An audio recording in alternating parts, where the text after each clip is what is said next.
नीतीश जी मोदी जी से आखिरी बार कब मिले थे आप? नीतीश जी से मैं मिला था, काफी दिन हो गए, उनके यहाँ ऑफिशियल रेजिडेंस पे मिला था और अच्छी खासी बात हुई। ठीक। एक डेढ़ आप घंटे। नीतीश जी मोदी जी से? मोदी से तो यार मिला नहीं। लेकिन वो दोनों आपको बहुत सुनते हैं। नहीं, मुझे मैं बता रहा हूँ क्यों, सुनते मैं हैं। बता रहा हूँ क्यों सुनते हैं। क्योंकि प्रशांत किशोर जी एक रैली में गए और कहे कि देखो भाई, तुमने मोदी जी को पुलवामा के नाम पर वोट दिया, काहे तुम्हारा विकास होगा? नीतीश जी को तुमने इस नाम पे वोट दिया, लालू जी को तुमने इस नाम पे वोट दिया, अरे विकास चाहिए तो फिर लड़का लोग की तरफ देखो। मोदी जी ने कहा इस बार बजट में सारा पैसा बिहार को दे देते हैं।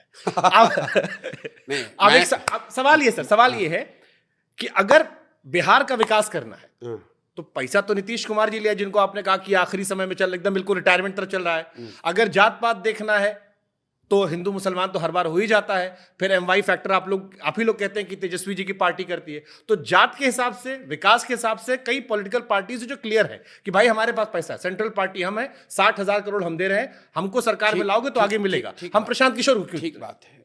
आपने मेरा पूरा भाषण शायद ध्यान से सुना नहीं मोदी जी के हवाले से।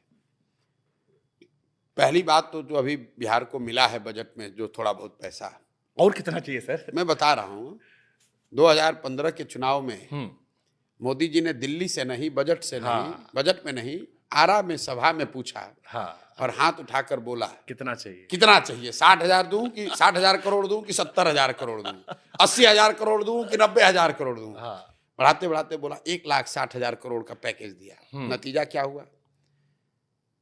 नतीजा क्या हुआ? बीजेपी को 55 सीट आया। मैं ये नहीं कह रहा हूं कि सेंटर पैसा दे रहा है कि नहीं, तो ये बात ही नहीं कर रहे। हम लोग ये कह रहे हैं, आपने वो डीएनए वाला करवा लिया था ना सर उस टाइम। तो अब गजब आपने किया था। हम अभी क्या करें मोदी जी के लिए? मैं गांव गांव जाकर ये कह रहा हूं कि 14 में हम लोगों ने 30-32 सीट मोदी जी को जिताया, जाति धर्म भूल कर जिताया, क्योंकि मोदी जी के जाति का तो कोई बिहार में रहता नहीं है। फिर भी लोग कहता है बिहार में सब जाते वोट देता है। हम कहते भाई मोदी जी को वोट कौन दे रहा है, उनके जाति का तो कोई नहीं है बिहार में।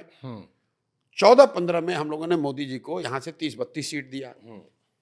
2019 में 39 सीट जिता दिया। इस बार भी 30 जिताए हैं। और मैं लोगों को कहता हूं कि भाई जितने यहाँ पर मोदी के भक्त हैं, भाजपा के वोटर हैं, आप लोग एक मदद मोदी जी का कीजिए, हमको ये दिखा दीजिए कि एक कोई बैठक मोदी जी ने पिछले 10-12 साल में की हो जो बिहार के विकास के लिए बैठक हो। काम छोड़ दीजिए, पैसा छोड़ दीजिए, अगर मोदी जी ने बिहार के विकास के लिए एक बैठक किया हो तो हम ये पूरा अभियान वापस ले लेंगे, मोदी जी का, नीतीश कुमार का ही झंडा लेकर घूमेंगे। लेकिन सच्चाई ये है कि 10-12 साल में मोदी जी ने बिहार के विकास के लिए कोई एक बैठक एक दिन अपना नहीं निकाला। तो मैं लोगों को ये बताता हूं कि भाई जिस आदमी को तुमने 30, 32, 35 सीट जिताया है, उस आदमी ने आपके विकास के लिए एक दिन नहीं निकाला, अपने आपके बच्चों के लिए एक दिन नहीं निकाला, फिर काहे उसको वोट देते हो? और लोग ताली बजाते हैं, लोग कहते हैं ना भैया बात तो आप ठीक कर रहे हैं। आप जितवाए थे इसलिए देते हैं। नहीं, हम तो 14 में मान लीजिए मदद किए थे, आप 19 में तो हम नहीं आए थे। तब तो मोदी जी प्रधानमंत्री थे नहीं, लार्जर देन लाइफ तो आप ही बना दिए ना। ठीक है भाई, हो गया, मान लीजिए हमसे गलती हो गई तो प्रायश्चित भी हम ही कर रहे हैं। फिर नीतीश जी को बनवा दिए, धूल हम ही फाँक रहे हैं। नीतीश जी को तो फिर बनवा दिया। अरे भाई गलती किए तो प्रायश्चित भी हम ही कर रहे हैं, आप तो नहीं कर रहे हैं। बनवाए इनको, गलती हुई तो प्रायश्चित कर रहे हैं, गाँव गाँव जाकर धूल फाँक रहे हैं। अब उसको सुधारने का देखिए जी, अगर एक बार को आप मान लीजिए कि आपने गलती की, आपके पास दो विकल्प, बार बार की मान लीजिए बार बार की, तो आपके पास दो विकल्प है, या तो उस गलतियों का पर चर्चा करते रहें, रिग्रेट करते रहें, या उस गलती को सुधारने के लिए प्रयास करें। तो मैं अब अगले जीवन के 10 साल 12 साल जो भी मैं कर सकता हूं वो अब फिर इसमें उसको बिहार को सुधारने के लिए कंफ्यूजन फिर हमको आ रही है। एक कंफ्यूजन ये आ रही है, आपने कहा मैं एक चीज हासिल करता हूं फिर मैं स्टेबल नहीं हो जाता, मैं तो कुछ और चाहता हूं जी। तो वो गलती की वजह से आपने नीतीश जी का साथ छोड़ा, मोदी जी का साथ छोड़ा, या आपको लगा यार अब तो बड़ा बोरिंग सा हो गया, कुछ नया लाइफ में ट्राई करते हैं? वो मेरे लाइफ का एक दौर था जिसमें मुझे ये जो चीज मैं कर रहा था कि मुझे इस चीज को करना है और इसको करके देश में दिखाना है, अपने को समझना है, देश को दिखाना है कि ये चीज मुझे आती है, मैं कर सकता हूँ। कर लिया, खत्म हो गई कहानी।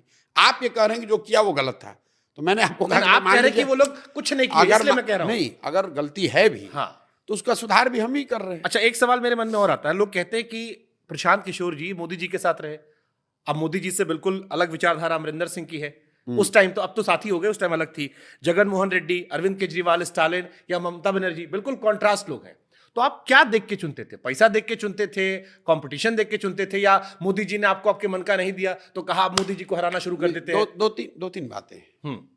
जिसको ऐसा लगता है कि पैसा के लिए काम किया, तो इतनी समझदारी तो आपको होनी चाहिए कि पैसा ज्यादा कहाँ है चुनाव जो लड़ रहा है उसको जिताने में, या जो जीत कर आ गया उसके साथ रहने में। तो अगर मुझे पैसा कमाना होता तो जिनको जिता कर लाए, मान लीजिए मोदी जी ने हमारे मन का नहीं दिया, अमरिंदर सिंह ने तो दिया होगा, नीतीश कुमार ने तो दिया होगा, ममता जी ने दिया होगा, स्टालिन ने दिया होगा, बढ़िया। सुनिए मेरी बात। तो अगर मुझे पैसे से मतलब होता तो सरकार बनने के बाद तो हम पैसा कमाने की संभावना तो वहां ज्यादा है। हम तो कभी सरकार में क्या ही रहे नहीं, हम तो आंध्र प्रदेश जीतने के बाद बंगाल चले गए। अगर हमको पैसा कमाना होता तो आंध्र प्रदेश में रहते, पैसा तो कमाए ना सर आप। सुन तो लीजिए आप मेरी बात। पैसा फैक्ट